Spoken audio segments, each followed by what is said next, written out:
أعوذ بالله من الشيطان الرجيم. بسم الله الرحمن الرحيم. ورنون أولينجان مباركان حامدا ومصليا أما بعد. اللهم صل على محمد وعلى آل محمد بعدد كل معلوم لك. رسول الله صلی الله علیه وسلم مبارک شایسته غټ مضبوطه ځلیدونکي ورنونه او لینګیان ول.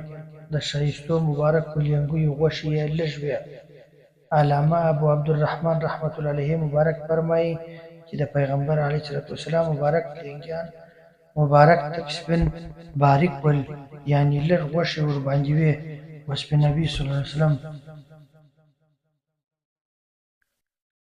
امام بخاری رحمت الله علیه مبارک، امام مسلم رحمت الله علیه د حضرت ابو جحبته رضی الله عنه مبارک څخه روایت نقل کوي چې دی فرمایي چې زه و پیغمبر علیه الصلوة والسلام مبارک ته په داسې حال کې ورغلم چې دی مبارک په ټکنده غرمه کې په ابتح چې دا په مکه مکرمه کې د یو ځای نوم دی، همدلته په یو خیمه کې ناست و.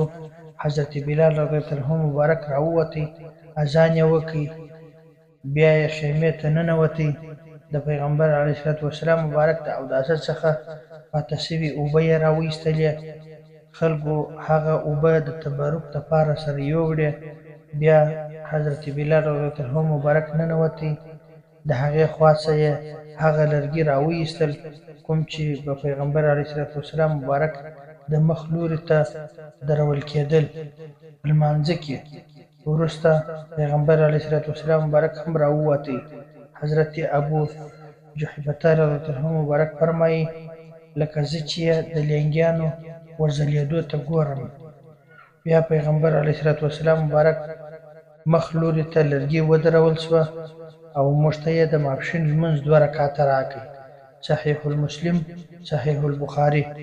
امام ترمذي رحمت الله علیه مبارک، امام احمد رحمت الله علیه مبارک د حضرت جابر بن سمرة رضی الله عنه مبارک څخه روایت نقل کوي چې د پیغمبر علیه الصلوة والسلام مبارک لینګیانو مبارکانو غوښه کم وه.